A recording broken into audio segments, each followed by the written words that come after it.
Hello travellers, how's it going? Travel Dave UK here, and I've just flown all the way to Japan, and I've travelled an hour outside of Tokyo by train, and I've arrived here in the city of Gyoda.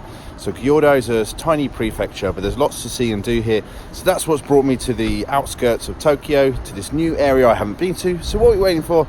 Let's go on an adventure and explore Gyoda.